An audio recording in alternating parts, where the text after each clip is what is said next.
días. ¿Cómo amanecieron? ¿Bien? ¿Se escucha ahí o sí, ya está prendido? Tenemos que mientras que se ubican, ahora sí ya.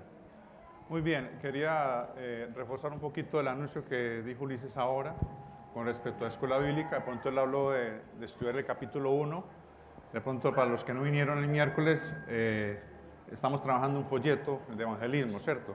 Y los que ya lo compraron tiene un costo de 12.000 pesos. Entonces, si de pronto cuando hablamos de estudiar, es porque hay más folletos, Juan. Bueno, los que piden el folleto, ahorita se puede acercar a Juan, y ahí está el capítulo 1, bueno, son varios capítulos en la cual estudiaremos cada miércoles. Entonces, por esa razón, Ulises dio este anuncio de esta manera. Y bueno, el próximo miércoles, bueno, como dijo Ulises, pues no se preocupe, bueno, vamos a la escuela bíblica, el partido es a las 9, y bueno, y la iglesia estará, y nos quedaremos orando hasta las 11 de la noche, no se preocupe, con la selección. No se preocupe, bueno, igual el estudio bíblico es de 7:30 hasta las 8:45. Muy bien, ¿cómo amaneció el día de hoy? Bien, qué bueno, me alegro mucho. Yo le invito entonces para que abra la escritura en el libro de Jueces. Seguimos en esta dinámica del estudio del libro de Jueces. ¿Qué tal le ha parecido hasta ahora el libro de Jueces? ¿Qué tal? Bastante hermoso, ¿cierto? Muy bien, hoy prácticamente empieza como otro ciclo del periodo de los jueces. Y le invito para que, como le decía a algún hermano algún día, que se abroche sus cinturones, porque vamos a tener de ahora en adelante un viaje bastante hermoso, conmovedor, pero también bastante fuerte, lo que vivió el pueblo de Israel. Entonces, hoy vamos a estar estudiando Jueces, capítulo 2, del versículo 11 al versículo 23. Y cuando lo tenga a la mano, por favor, me dice, listo, estoy preparado. Jueces, capítulo 2, versículos del 11 al 23. ¿Lo tiene a la mano? No me deje solo, por favor. Ok. Dice la palabra del Señor, y leo en el nombre del Padre, del Hijo, y con la guianza y dirección del Espíritu Santo. Entonces los israelitas hicieron lo malo ante los ojos del Señor y sirvieron a los Baales. Abandonaron al Señor, el Dios de sus padres, que los había sacado de la tierra de Egipto, y siguieron a otros dioses de entre los dioses de los pueblos que estaban en su derredor. Se postraron ante ellos y provocaron a ira al Señor. Dejaron al Señor y sirvieron a Baal y a Astarot. La ira del Señor se encendió contra Israel y los entregó en manos de salteadores que los saquearon. También los vendió en manos de sus enemigos de alrededor, y ya no pudieron hacer frente a sus enemigos. Quiero hacer una pausa y quiero que me preste atención. Es importante que usted preste atención a todo este pasaje y que sea intencional en cada palabra que a veces acentúo fuerte, porque durante toda la enseñanza va a haber palabras que van a ser fuertes. Y cuando usted lee esto, dice, pero ¿cómo es posible que Dios los entregó? Eso dice la Escritura.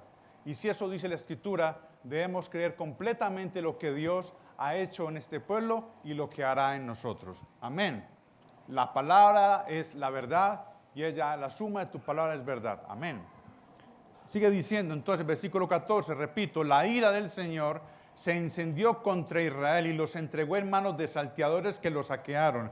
También los vendió en manos de sus enemigos de alrededor y ya no pudieron hacer frente a sus enemigos.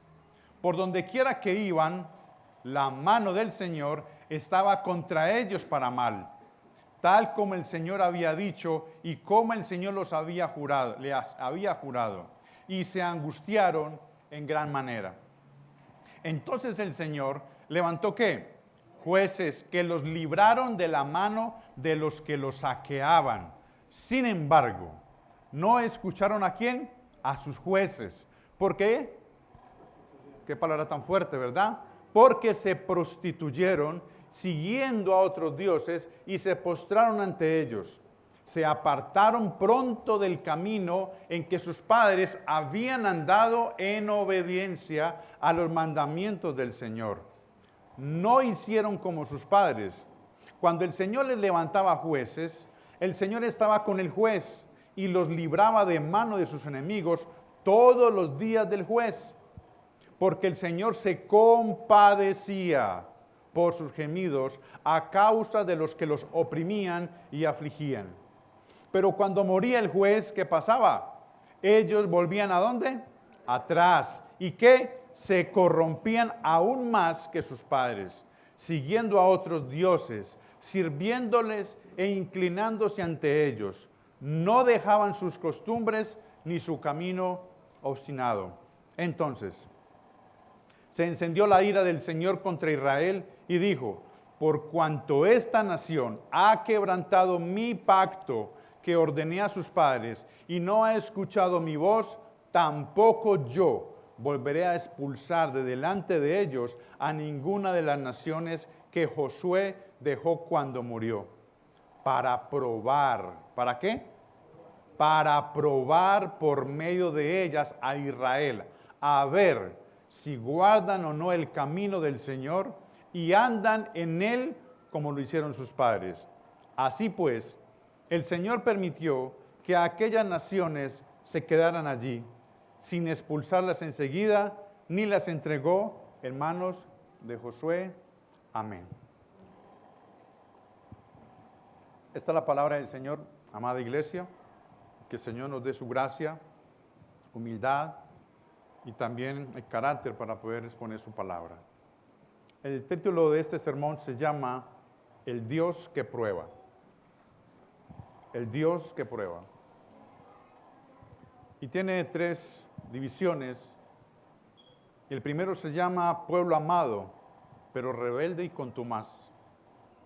Pueblo amado, pero rebelde y contumaz. El segundo punto se llama el Dios compasivo. ¿Cómo se llama el segundo punto? El Dios compasivo, muy bien. Y el tercer punto se llama el Dios de las oportunidades. ¿El Dios de qué? De las oportunidades. Dice la primera división, pueblo amado, pero rebelde y contumaz. Y dice versículo 11, entonces los israelitas hicieron lo malo ante los ojos del Señor y sirvieron a los Baales. Dice que abandonaron al Señor, el Dios de sus padres. Y padres de familia, yo quiero hacerles una pregunta el día de hoy. No me la tienen que responder, no se preocupen. Cuando ustedes partan de esta tierra, o cuando partamos de esta tierra, porque yo también voy a morir, ¿cierto? Cuando partamos de esta tierra, y espero que cuando partamos sea una eternidad, pero con Cristo. Esa es la idea, ¿verdad? ¿Qué te gustaría que tus hijos hicieran delante del Señor? ¿Quisieran lo malo o quisieran lo bueno? Un padre temeroso de Dios siempre va a querer que su hijo camine en los preceptos del Señor. Un padre que no le interese el temor de Dios, sus hijos serán presa fácil del sistema y serán dominados, y ese amo que es un Dios falso no tendrá piedad ni misericordia de nuestros hijos. Y entonces será fácil sacar la conclusión. ¿Qué camino va a seguir ese hijo? Lo malo. El versículo 11 comienza diciendo, entonces los israelitas hicieron lo malo delante del Señor. Y para poder comprender el por qué este pasaje empieza el versículo 11, entonces hicieron lo malo, tengo que remitirme al versículo anterior, versículo 10. ¿Por qué no me acompaña un momentico? Dice el versículo 10, también toda aquella generación fue reunida a sus padres y se levantó ¿qué? ¿Se levantó qué? Otra generación. Estamos en el mismo capítulo 2, versículo 10. Devuélvase, meta el cambio, reversa y versículo 10, ahí llega. Y se levantó otra generación después de ellos que ¿qué? Que no conocían al Señor y ¿qué más? Ni la obra que Él había hecho por Israel. Entonces, dice el autor versículo 11, entonces los israelitas hicieron lo malo delante del Señor. También toda aquella generación fue reunida a sus padres. Un momento específico, murió una generación y se levantó otra que no conocía al Señor, ni la obra que Dios había hecho por Israel. ¿Y cuál fue la consecuencia? La consecuencia fue que abandonaron e hicieron lo malo delante del Señor. Dice un dicho que el que no conoce su historia, ¿qué? Está condenado a repetirlo. Un pueblo amado pero rebelde y contumaz quiere decir que Dios siempre nos ha amado, suministrando sus mandatos para que le obedezcamos y le sigamos. Por esa razón, toda la escritura es inspirada por Dios y útil para enseñar, corregir, redarguir, e instruirnos en justicia, a fin de que el hombre de Dios sea perfecto, enteramente preparado para toda buena obra. Eso es amor de Dios que nos suministra su palabra. Pero el pueblo, ¿qué pasó? La siguiente generación, ¿cómo fue? Rebelde. Dice el versículo 11 que abandonaron al Señor, el Dios de sus padres que los había sacado de la tierra de Egipto. Y estos padres tenían la responsabilidad con la siguiente generación cuando Dios les habló. Dios les habló en Deuteronomio, por tanto, cuídate y guarda tu alma con diligencia, para que no te olvides de las cosas que tus ojos han visto y no se aparten de tu corazón todos los días de tu vida, sino que las hagas saber a tus hijos y a tus nietos. Si me acompaña Deuteronomio capítulo 7, versículo del 1 al 5, Dios también había dado una orden. Si lo pueden tener en pantalla, Deuteronomio 7, del 1 al 5. Dice la Escritura, cuando el Señor tu Dios te haya introducido en la tierra donde vas a entrar para poseerla y haya echado delante de ti a muchas naciones, los hititas, los gergeseos, los amorreos, los cananeos, los fereceos, los heveos y los jebuseos, 7 naciones más grandes y más poderosas que tú. Y cuando el Señor tu Dios te haya entregado delante de ti y los hayas derrotado, ¿cuál fue la orden? ¿Los destruirás qué? Un pedacito nomás. Por completo. Dice, no harás ¿qué? Alianza con ellos, ni qué, ni te apiadarás. ¿Qué dice? No te harás alianza. Dice que en algún momento hagan negocios. ¿Cierto que no? ¿Cuál fue la orden? No harás alianza. No contraerás matrimonio con ellos. No darás tus hijas a sus hijos. No tomarás sus hijas por tus hijos. Y dice, porque ellos apartarán a tus hijos de seguirme para servir a otros dioses. Ya tiene sentido lo que estamos hablando, ¿verdad?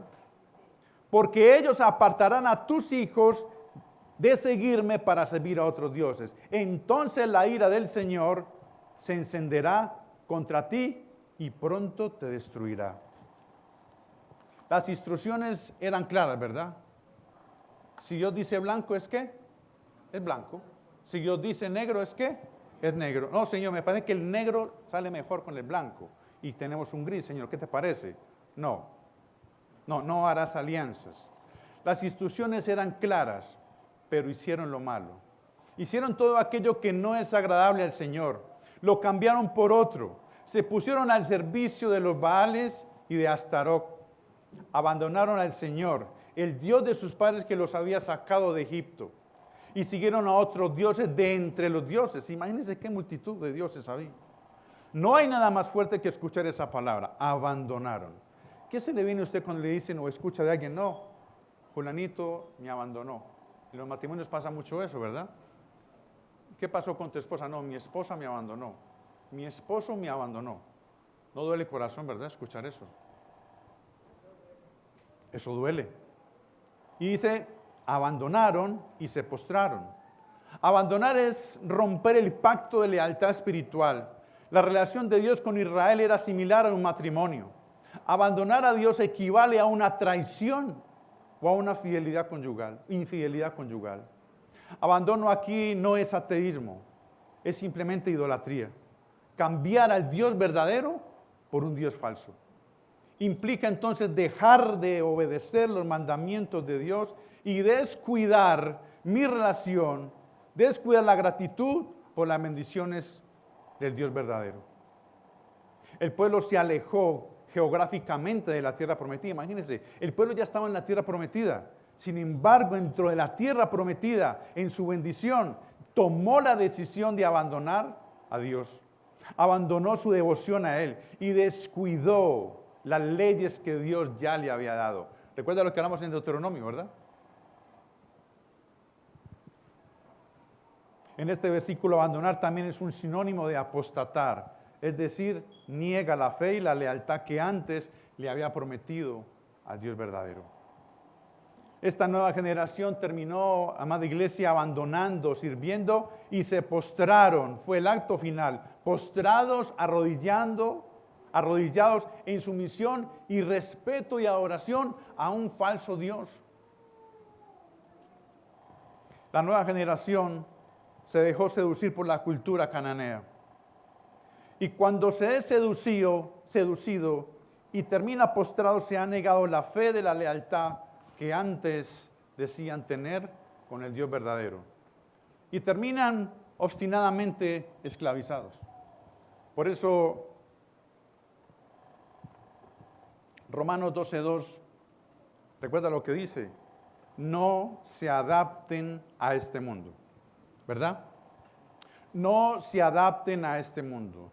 El mundo es un rompecabezas de maldad, es un mundo de iniquidad, y el mundo está buscando piezas para que se amolden a su sistema.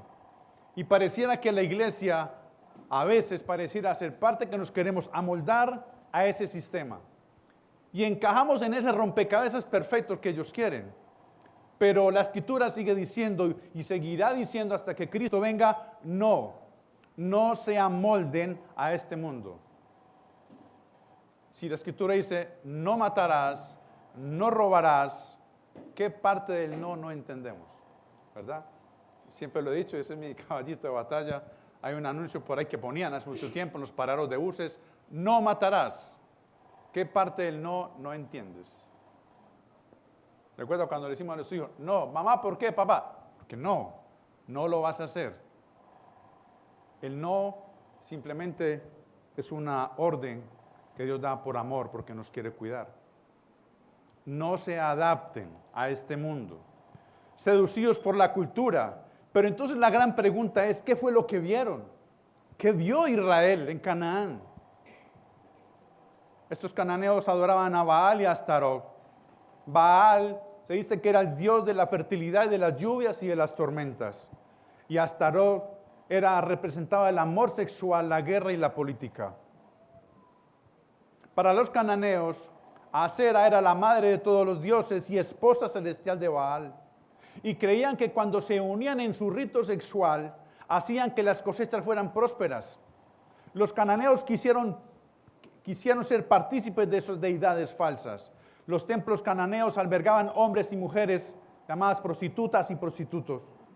Los adoradores realizaban actos sexuales que ellos participaban ritualmente, haciendo un drama parecido al drama divino. Por eso digo que de aquí en adelante lo que viene es algo fuerte. Gracias a Dios se predica positivamente para que no quede oculto nada y que el Dios se muestre tal como es, pero también para que Dios muestre la realidad del ser humano. Las ceremonias incluían banquetes, consumo de vino, bailes eróticos incesantes, alrededor de columnas talladas con figuras sexuales y postes sagrados. Se creía que este acto colectivo despertaba a los dioses. El propósito práctico y mágico era propiciar la fertilidad agrícola y ganadera. Todo el sistema moral y religioso giraba en torno a garantizar la reproducción en la naturaleza y de los seres humanos. ¿Usted puede creer eso? Un acto sexual, un acto de prostitución para que me vaya bien. Los cananeos sacrificaban a sus hijos y el pueblo de Dios cayó en este acto terrible. Por ejemplo, Jeremías lo deja sentado. Jeremías 19:5 dice: Dios mismo repudia la práctica indicando: y edificaron lugares altos a Baal para quemar a sus hijos con fuego, holocaustos a Baal, cosa que no les mandé, ni hablé, ni me vino al pensamiento. Me llamó la atención esta palabra que Dios dice. ¿Cuándo di Dios esa instrucción? ¿Vieron? Ni me vino, ni me pasó por la mente. ¿Cómo podemos creer que a Dios se le pasa por la mente sacrificar a tu hijo en el fuego? Es hermoso la realidad de Dios sobre nuestras vidas. Y cuando hacemos nuestras lecturas diarias, cuando hacemos nuestro devocional, su palabra nos exhorta, su palabra nos consuela, y viene el Espíritu Santo y nos reargulle y nos dice: ¿quién te dijo esa mentira? Y caemos postrados en arrepentimiento al Señor. Y cuando vemos su palabra: Señor, perdón. Y lo he dicho algunas veces cuando Cuando leo la palabra y no se encuentra esa palabra rema, yo literalmente hago esto. Señor, estoy mal. ¿Cómo me encuentro yo este pasaje tan hermoso, pero a la vez tan confrontante con mi vida? Pero a la vez veo su bondad, su gracia y su misericordia para conmigo. Y es el anhelo que Dios tiene también para con usted, amada iglesia. Que cuando nos encontremos cara a cara con su palabra, Él nos diga, ¿cuándo te dije yo eso? ¿Cuándo te dije? ¿Cómo se te ocurre que a mí se me ocurra que mates a tu hijo? ¿Cómo se te ocurre que cometas tal pecado, tal bajeza? No, eso no sale de mi santidad. Y se levantó una generación que no conocía al Señor, pero conoció el sistema mundanal de Canaán e hicieron lo malo ante los ojos del Señor. ¿Cómo sería su actitud, amada iglesia, amado padre de familia, si delante de tus ojos tú ves a tu hijo practicar el mal? ¿Qué harías tú? Abandonaron al Señor, el Dios de sus padres. El autor hace muy bien la referencia, el Dios de sus padres. ¿Qué tiene que ver los padres? Mucho. Es sorprendente que esto suceda en el transcurso de una generación. Sus padres, aunque imperfectos, como lo decía, lo acabamos de leer en Jueces, imperfectos y a veces poco entusiastas, tenían fe. Servían al Señor, dice la Escritura, obedecían al Señor. Pero su siguiente generación servía a minidioses. El autor de Jueces, Timothy Keller, dice que, abro comillas, es imposible culpar de forma detallada a una generación cuando fracasa en transmitir su fe a la siguiente generación. O la primera generación no consiguió alcanzarla, o la segunda generación endureció su corazón. Y la respuesta es ambas. Los errores que una generación cristiana comete muchas veces se magnifican en la siguiente generación. Reemplazan el compromiso y amor hacia Dios por la religiosidad, y después esa nueva generación termina cediendo todo un sistema, termina siendo todo el sistema porque realmente no conocieron a Dios. Iglesia Redil Copacabana, si se levanta una generación que no conozca a Dios, es porque nunca nos interesó en contarles que matar es pecado, que robar es pecado, que adulterar es pecado, que codiciar es pecado, codiciar la mujer de tu prójimo es pecado, que fornicar es pecado, que no honrar a padre y madre es pecado, que no santificar el día del Señor es pecado. Si tú das un vistazo, somos una iglesia de generaciones. ¿No se da cuenta? Somos afortunados por la gracia del Señor que tenemos de todas las edades acá. Y si usted se da cuenta, generación adulta, a ver, mayores de qué, 50, ya voy a cumplir 50, toca meterme ahí. Si usted mira hacia atrás, o bueno, más bien de los mayores de 30, hay unos jóvenes preciosos que están acá reunidos en esta iglesia. ¿Qué le vamos a entregar a esta generación, Redil Copacabana? Vamos a morir nosotros y va a quedar la siguiente generación. ¿Y esa generación cómo se levantará? ¿Abandonando el Señor o amando al Señor? Es un gran desafío para nosotros como Iglesia Redil Copacabana y todas las iglesias que predican su palabra en el temor del Señor. Padres, enséñales primero a amar a Cristo y vivir en santidad para que puedan servir por amor al Señor, que puedan tocar una guitarra por amor, que puedan tocar una batería por amor, que puedan ser servidores, barrer, lavar un baño por amor, dar una clase, maestras de iglesia infantil, que puedan dar una clase a los niños por amor.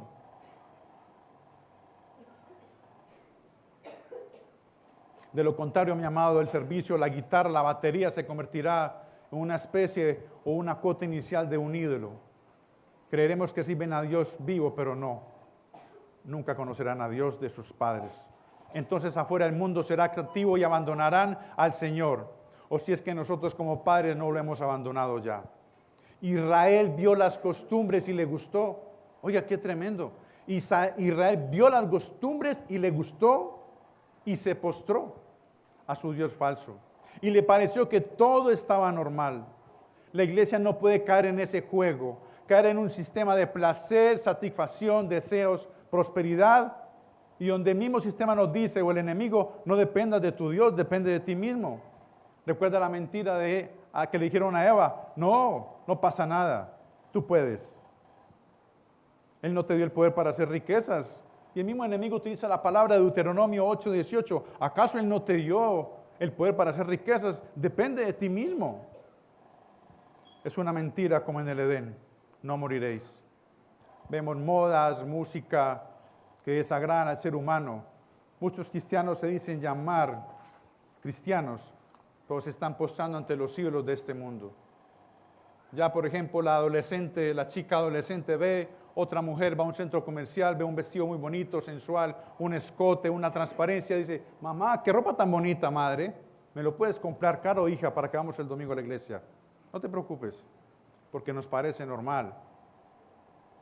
Israel sacrificaba a sus hijos en el fuego, era abominable, pero Israel lo normalizó.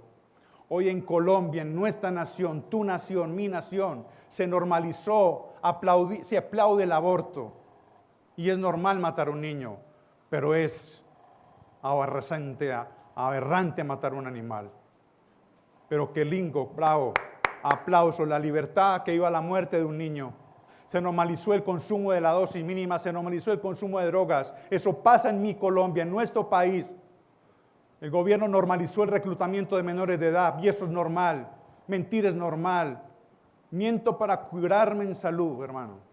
Presento mi declaración de renta y le hago un pequeño maquillaje, ni siquiera con liquid paper, porque somos expertos en maquillar para que todo pase como original. Presentamos entonces nuestra declaración de renta para que todo pase normal, pero el resto del año me comporto como un hijo de Dios. Y creemos que con eso alcanza, cuando en realidad estamos pecando. Cuando normalizamos el pecado es porque no tenemos idea de quién es Dios. Y eso pasó a Israel. Normalizó sacrificar a sus hijos, postrarse, porque es normal. Tengo a muchos dioses y tengo al otro Dios. Entonces puedo ser politeísta. Varios dioses. No se puede vivir con el pecado y presumir religiosamente que estoy bien. Porque veo a mi alrededor y todo está bien, pastor. Vemos lo que queremos ver y Dios permite que así lo veamos, ¿sabía eso? Por la dureza del corazón. Por tanto, puesto que tenemos en derredor nuestro tan grande nube de testigos, despojémonos de todo peso y del pecado que tan fácilmente nos envuelve y corramos con paciencia la carrera que tenemos por delante. ¿Cómo te vas a quedar? ¿Cómo nos vamos a quedar postrados ante un pecado cuando Cristo tiene algo mejor para nosotros? Como padres, le decimos a nuestros hijos la obra que Cristo hizo en tu vida. Como padre le decimos a nuestros hijos de qué pecado te sacó. Señores padres de familia o hermanos, los hermanos mayores le dice a su hermano menor, mira, mi Dios me sacó de este pecado. Yo servía en Egipto y Dios me sacó de este pecado. Usted ha tenido esa reunión con su hijo. ¿Le has dicho a tu hijo de qué Egipto te sacó?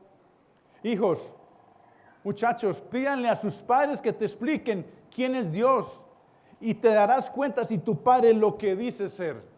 Porque creo que es importante, iglesia. La generación de Israel fracasó en alguna parte porque los padres no instruyeron a sus hijos y dice el texto que hicieron lo malo delante del Señor.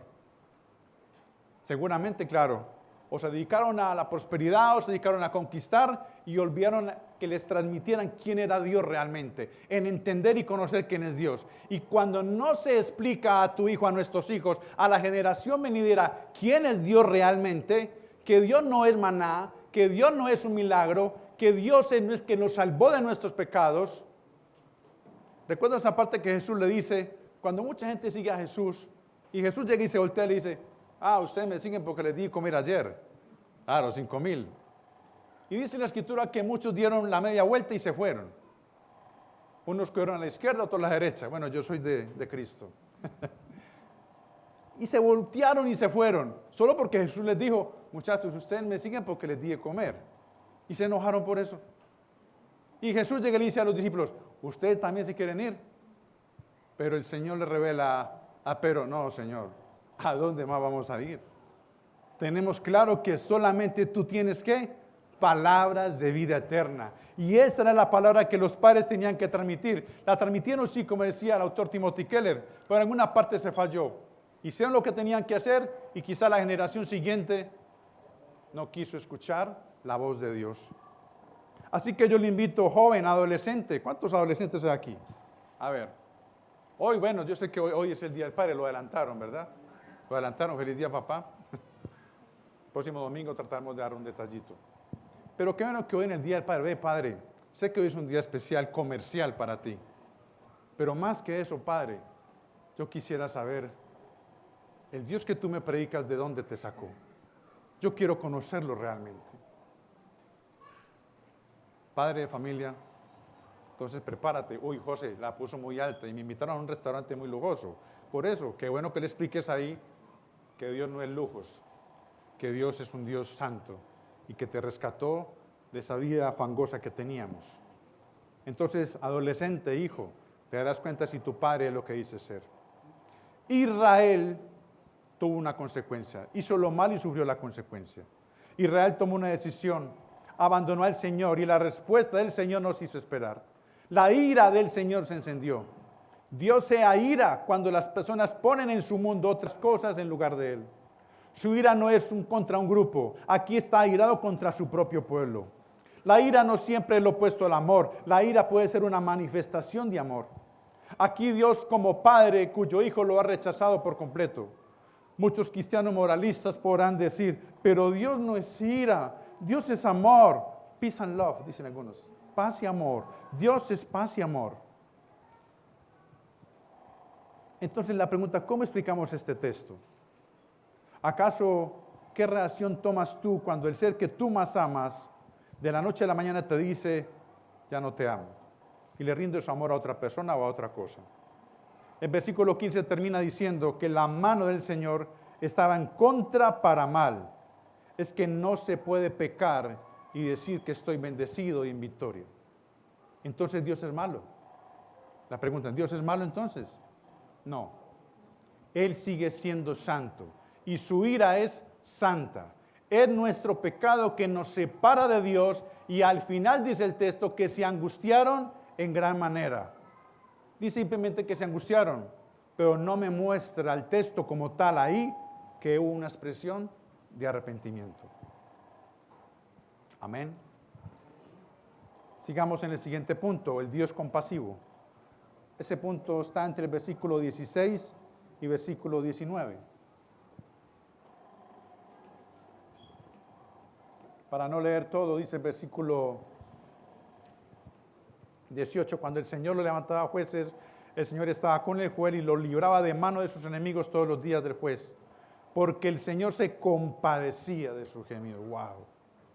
Wow, qué hermoso, hermano. Se compadecía de sus gemidos. Israel en el periodo de los jueces pasó por varios ciclos.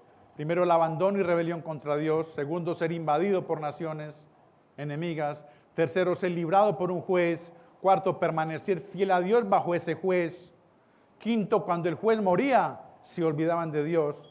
Sexto, la generación siguiente hacía cosas más perversas. ¿Usted puede creer eso?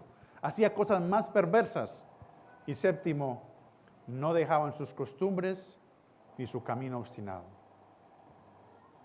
El versículo 16 comienza entonces de nuevo. Entonces el Señor levantó jueces que los libraban de la mano de que los saqueaban. ¿Y en qué momento pasó esto? Cuando ellos se angustiaron. No que ellos clamaran.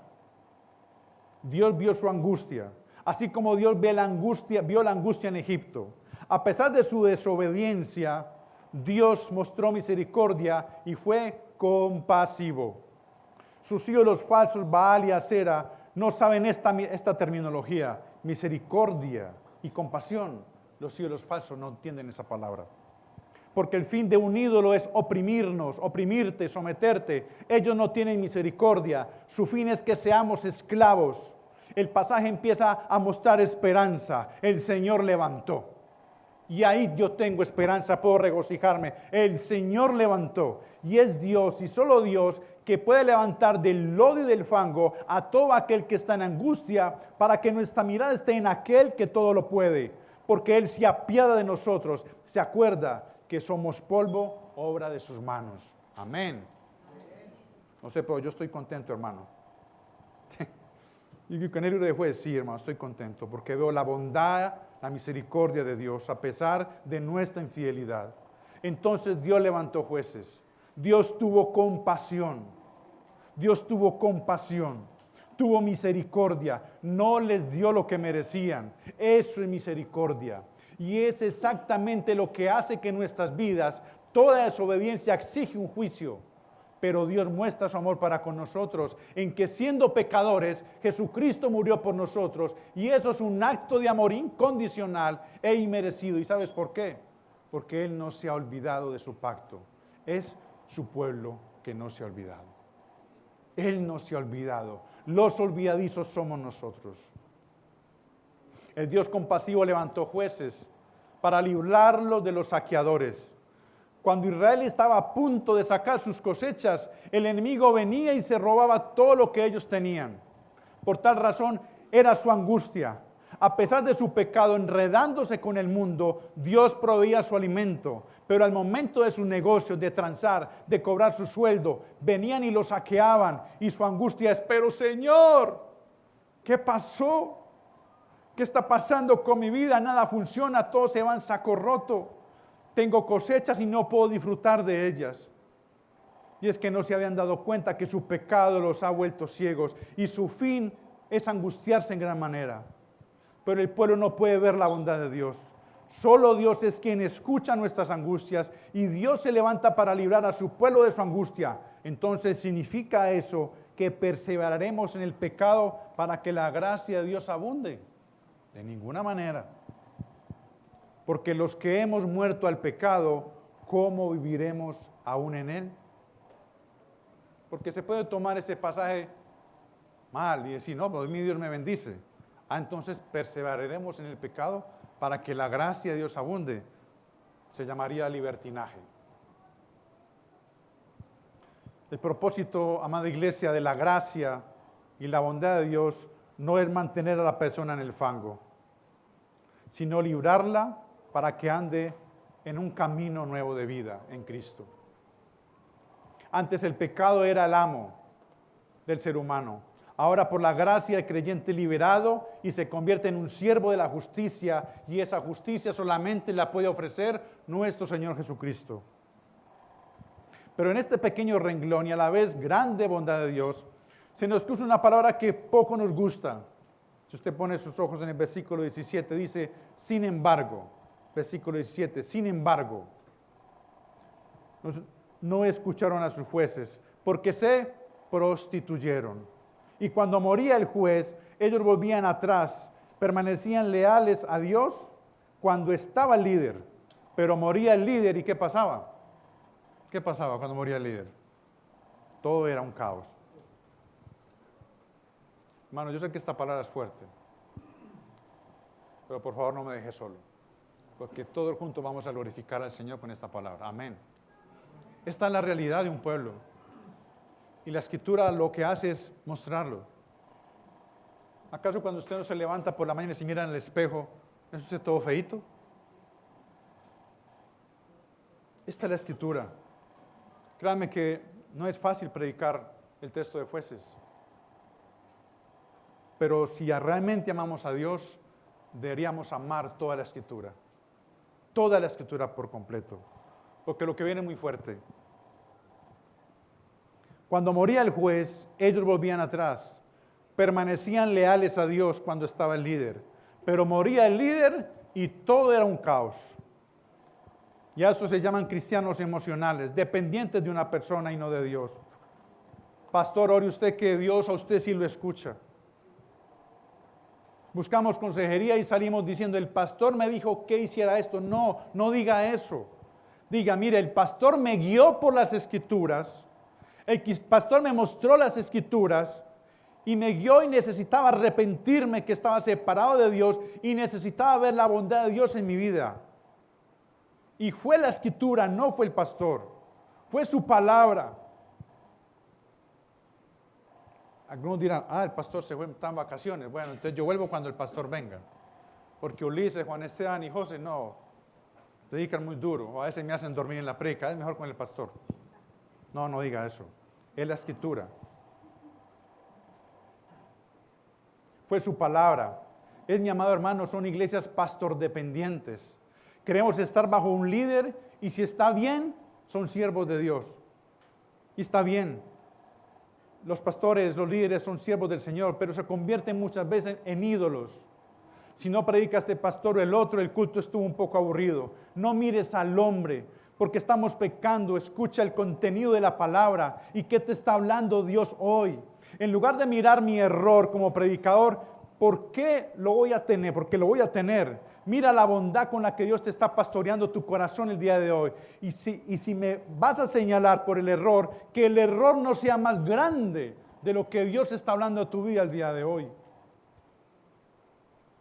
Somos dependientes de circunstancias, cristianos emocionales. Creemos que con una canción que nos hizo llorar el día de la reunión se nos arregló la vida. Y cuando salimos a nuestras casas, todo sigue igual. Entonces, ¿por qué lloraste ahora? No, hermanos, es que sentí una emoción. Sentí unas cosquillitas. No era emoción. ¿Y tus lágrimas de qué eran?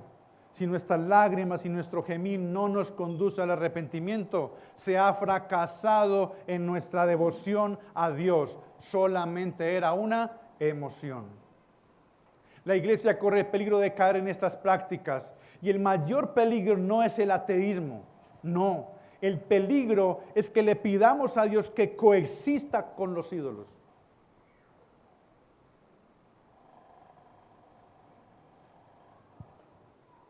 No le damos todo el control a Dios. Decidimos, como el pueblo decidió a los Baales, nosotros decidimos qué área manejar. Dios, yo manejo esto y tú manejas esto. Entonces surge la pregunta, ¿cómo podemos darnos cuenta? ¿Cómo podemos saber si Cristo es el Señor en cada área de nuestras vidas?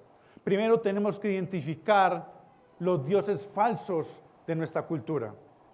Y segundo, examinarnos con honestidad y decir, ¿sabe qué, pastor? Estoy mal. O no quiera tener que decir, pastor, ¿sabe qué, Señor? A través de la Escritura me doy cuenta que estoy mal. Amén. Amén.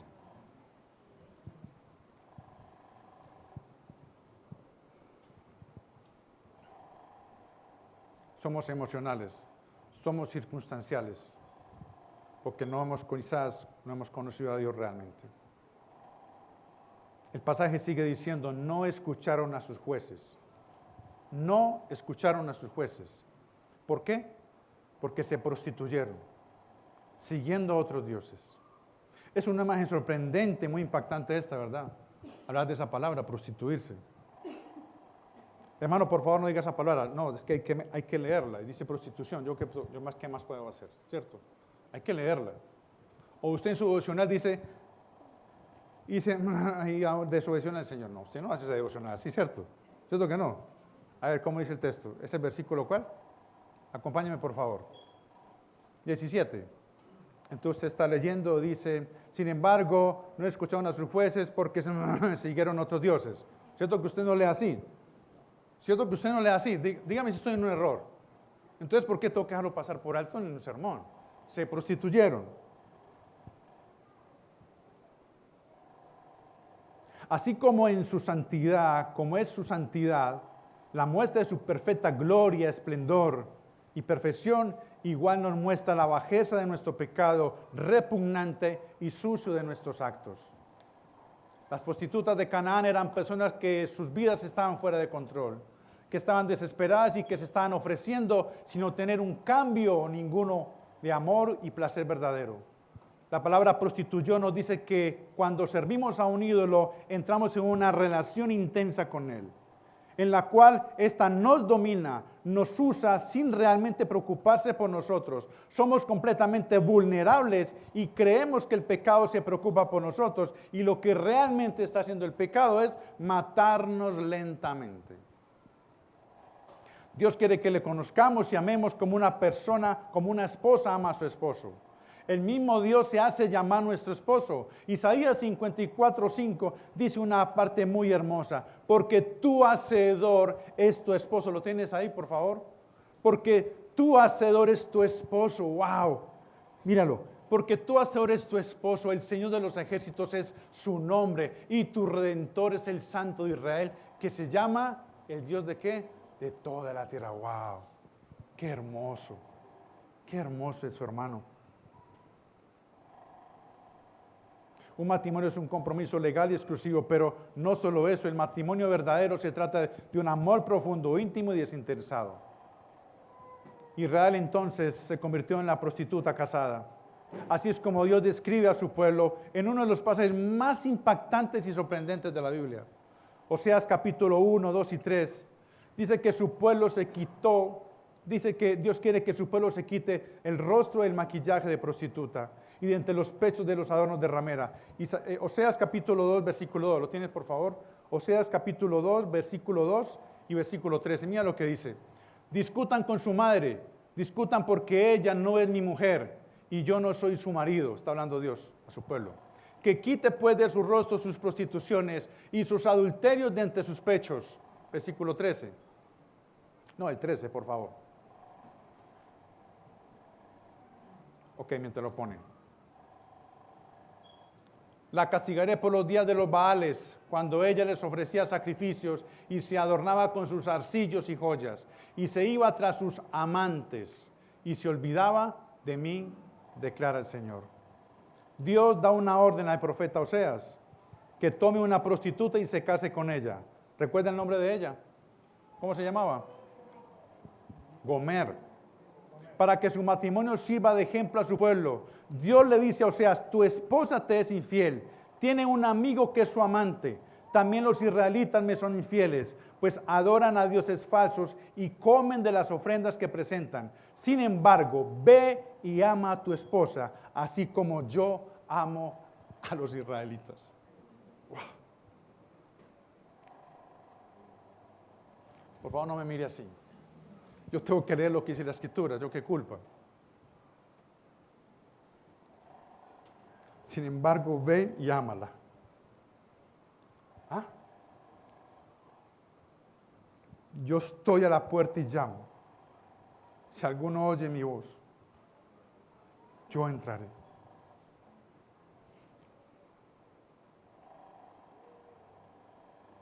Ve, ama a tu esposa, así como yo amo a los israelitas. Es un Dios compasivo. ¿Por qué Israel entonces abandonaba tan rápidamente su fe en Dios? Uno nos explica, vino, cantó y después se alejó. ¿Qué pasó con ese hermano? ¿Por qué era ferviente? Era increíble, claro, mientras estaba el líder. Pero se iba el líder y no, se fue. De una manera simple de explicar, la cultura y la religión cananea parecía más atractiva a la naturaleza sexual y ofrecía beneficios inmediatos. Una característica importante y atractiva era que la gente podía seguir siendo egoísta y cumplir con los requisitos religiosos. Podían hacer casi lo que quisieran y aún así seguir siendo obedientes, por lo menos a uno de los muchos dioses cananeos. Pero para el pueblo no era atractivo los mandatos de Dios. Esto no era atractivo. ¿Por qué? Porque no ofrece beneficios inmediatos que apelen a nuestra naturaleza pecaminosa. La esencia del pecado es el egoísmo y la esencia del estilo de Dios ofrece que renunciemos a todo pecado. ¿Me hago entender? Vuelvo y lo repito. La esencia del pecado es el egoísmo, todo yo. Es mi placer, es lo que a mí me gusta. Y la esencia de la santidad, del estilo de vida de Dios, es que renunciemos a todo pecado. ¿Qué queremos entonces, iglesia? No se puede vivir una vida atractiva y seguir siendo egoísta como iglesia.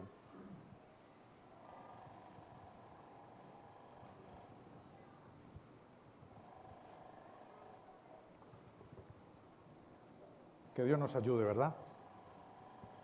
¿Estamos en qué punto? ¿El Dios qué? El Dios compasivo. Sin embargo, Dios sigue diciendo, ve, dijo a Oseas, ve y ama a tu esposa, así como yo amo a mi pueblo Israel. Y tercer y último punto se llama el Dios de las oportunidades. Alguno dirá, uy, menos mal terminamos el segundo punto ya, ¿no? Alguno dirá, uy, el Dios de las oportunidades. Va del versículo 20 al versículo 23. Entonces se encendió la ira del Señor contra Israel y dijo, por cuanto esta nación ha quebrantado mi pacto que ordené a sus padres y no han escuchado mi voz, tampoco yo volveré a expulsar delante de ellos. Dice, para probar, versículo 22, para probar por medio de ellas Israel, a ver si guardan mi camino. El pueblo decidió no dejar sus costumbres y su obstinado corazón. De nuevo entonces se encendió la ira de Dios contra Israel. Y Dios toma una decisión. El pueblo toma una decisión al quebrantar el pacto. Dios no va a expulsar las naciones, las deja como un propósito para probar a su pueblo si guardan o no el camino del Señor. Entonces, ¿será que Dios decidió dejar de ayudar a su pueblo? ¿Será? Ve, Dios tan desinteresado. Dios tan egoísta. Se fue y ya no nos quiere ayudar. ¿Será que es el pensamiento de Dios? No, de ninguna manera. Fue el pueblo quien tomó la decisión de abandonar a Dios. Fue el pueblo quien tomó esa decisión. Cada prueba traería como fin una nueva oportunidad de amarlo y seguirle, o seguir en contra de su voluntad. Cada prueba que tengamos nos obliga a aprender, a estudiar, volvernos disciplinados y mejorar hasta cumplirla. Dios les está ofreciendo la oportunidad de que lo elijan a Él, que puedan escuchar su voz y no la voz del mundo cananeo. Israel fracasó al no expulsar a sus enemigos, revelando así la insuficiencia de su autosuficiencia humana. Lo explicaba Juan. ¿Cuál era la idea? Destruir, no hagan negocios. ¿Y qué pasó? Ellos dicen que vuelven esclavos y se volvieron tributarios. Digo, no, aquí está el negocio. Dios dio una orden, pero aquí hay mano de obra barata. Más bien, dejémoslos, no los expulsemos, y aquí hay un negocio redondo. Señor, ¿qué tal? ¿Será que era lo que quería el Señor? No. Revelando así la insuficiencia de su autosuficiencia humana. La misericordia de Dios era usar a las naciones alrededor de ellos para llevarlos a donde pareciera que todo estaba perdido y así llevarlos a una mayor dependencia de Él. Pero sucumbieron en sus deseos pecaminosos y vivieron vidas que no se distinguían de las vidas de los paganos a su alrededor. Hacían el mal y glorificaban a los ídolos. Por eso dice Pedro que, amados, os ruego como extranjeros y peregrinos que os abstengáis de las pasiones carnales que combaten contra el mal. Mantened entre los gentiles una conducta irreprochable, a fin de que en aquello que os calumnian como malhechores, ellos, por razón de vuestras buenas obras, al considerarlas, glorifiquen a Dios el día de la visitación. ¿Cómo podremos dar testimonio a una nación que se está inundando en el pecado si no somos temerosos de Dios, si no nos despojamos del pecado? El pueblo colombiano, nuestra nación, debería ver a la iglesia como columna y baluarte de la verdad. Vamos donde los cristianos, porque ellos son los que realmente tienen la palabra verdadera de Dios. No podemos ir al mundo, el mundo debe venir a Cristo y nosotros le señalaremos el camino perfecto, a Cristo. Que los vecinos, que nuestros amigos del colegio, universidad puedan decir, ven, muéstrame a Cristo, necesito a Cristo. Muéstrame porque tu vida, tu actitud, tu reflejo, como tú caminas, como tú hablas, me impacta. Muéstrame a Cristo. Y esa es nuestra razón, esa es la razón de Dios con el pueblo. Ahora la oportunidad es grande para la iglesia, porque Dios es un Dios de oportunidades.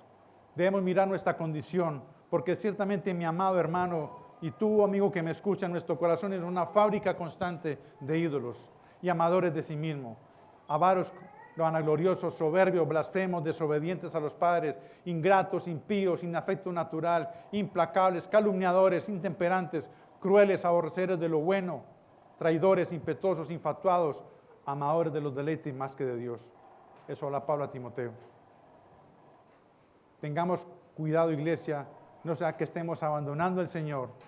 Si las misericordias de Dios, dice la Escritura, que son nuevas cada mañana, como lo enfatiza el salmista, significa entonces que todos los días hay una oportunidad para volvernos a Dios, y arrepentirnos. Amén. Y esto señala nuestra necesidad de un mejor juez, un Salvador perfecto. Así como Dios levantaba jueces para librarnos de su angustia, nuestro gran y buen Dios ha levantado a su Hijo Jesucristo como nuestro verdadero libertador. Dios en su amor y bondad permitió que su Hijo fuera levantado en la cruz del Calvario para que su sangre fuera derramada en la cruz por tu pecado y mi pecado. Y nuestros ojos fueran puestos solamente en Él. Aquellos jueces murieron y pasaron, pero este verdadero juez que Dios Padre levantó de la cruz, en la cruz, también lo levantó de los muertos al tercer día, para que toda rodilla se doble y confiese que Jesucristo es el Señor, para gloria a Dios Padre. Ahora en Cristo, toda persona tiene la oportunidad de venir a Él y ser librado de su pecado. Amén.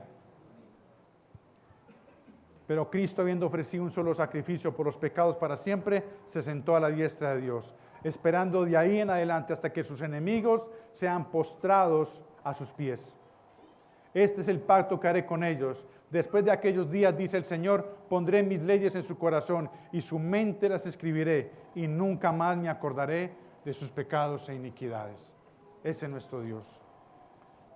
Un ídolo no puede ofrecer estos beneficios. Entonces, ¿por qué no correr a Cristo donde hay perdón y justificación?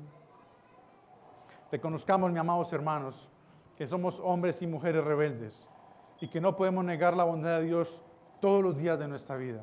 Él ha sido compasivo y cada día es una oportunidad para conocerle y no vivamos más en pecado. Por eso, así como Pablo dijo a los Corintios, os exhortamos también que no recibáis en vano la gracia de Dios, porque dice, en tiempo aceptable te he oído y en día de salvación te he socorrido. He aquí el tiempo aceptable, he aquí el día de salvación. Hoy puede ser un día de salvación o el día de condenación. Hoy tu corazón es probado para saber si puedes escoger o la vida o la muerte. Ruego a Dios que puedas escuchar a Cristo. Para terminar, mi amado hermano, para mostrar la gran compasión y la oportunidad que Dios nos da, yo le quiero invitar para que me acompañe a Oseas. No le dé miedo, tranquilo. Oseas, no le dé miedo. Oseas capítulo 2. Le invito a que se ponga en pie para que terminemos este tiempo precioso.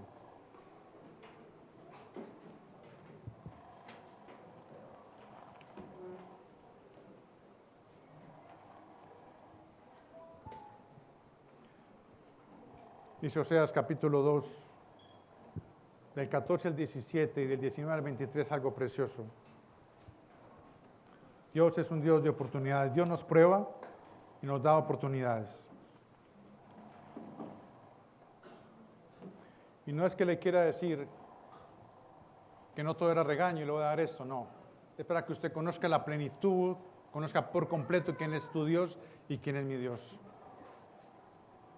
Dios permanece fiel, nosotros somos los infieles. Pero miren este pasaje tan hermoso como Dios le da este mensaje a su pueblo y es un mensaje también para nosotros. Después de que le ha dicho a Oseas lo que hace su nación cuando le dice, ve y ámala así como yo amo. Dice versículo 14 en adelante, por tanto voy a seducirla, llevarla al desierto y hablarle al corazón. Y es necesario que Dios nos lleve al desierto, donde nada nos interrumpa, donde no haya luces del mundo, porque ahí en el desierto estamos tú y yo con el Señor y nada nos podrá distraer. Él hablará a nuestro corazón y nuestros ojos estarán solamente puestos en quién y lo miraremos solamente a Él. Por eso voy a seducirla, llevarla al desierto y hablarle al corazón. Y dice que allí le daré sus viñas. Dios restaura, pero es de la mano de Dios, no de la mano del mundo. Allí le daré sus viñas y el valle de Acor por puerta de esperanza, y allí cantará como en los días de su juventud, como el día en que subió de la tierra de Egipto. Sucederá, dice Dios, aquel día, declara el Señor, me llamarás Ishi, o sea, mi esposo, me llamarás mi esposo y no me llamarás Baal, porque quitaré de su boca los nombres de los Baales y nunca más serán mencionados por sus nombres. Versículo 19, perdón, dije 13, pero es 19 en adelante. Te desposaré conmigo para siempre. Sí, te desposaré conmigo en justicia y en derecho, en misericordia y en compasión. te desposaré conmigo en fidelidad y tú conocerás al Señor. Y sucederá que en aquel día yo responderé y declara el Señor, responderé a los ídolos, a los cielos, y ellos responderán a la tierra, y la tierra responderá al trigo, al vino nuevo y al aceite, y ellos responderán a Jezreel. Les sembraré para mí en la tierra y tendré compasión de la que no recibió compasión. Y diré al que no era mi pueblo, tú eres mi pueblo. Y él dirá, tú eres ¿qué? Mi Dios, amén. Ese es el Dios de nuestras oportunidades. Ese es el Dios que nosotros tenemos. Pero tenemos que separarnos del pecado para que Dios pueda escuchar a su pueblo. ¿No le parece hermoso este pasaje? Hermoso. Yo quiero que te des con esta promesa, pero también te vayas con la convicción, Señor, debo analizar mi vida. Y saben, esa palabra se repite de nuevo allá en Hechos capítulo 3, 19. Por tanto, cuando Pedro predica, dice, ¿y qué haremos? Dicen los hermanos. Por tanto, arrepiéntanse y convertíos para que vuestros pecados sean borrados y al fin vengan tiempos de refrigerio. Estos son tiempos de refrigerio del Señor.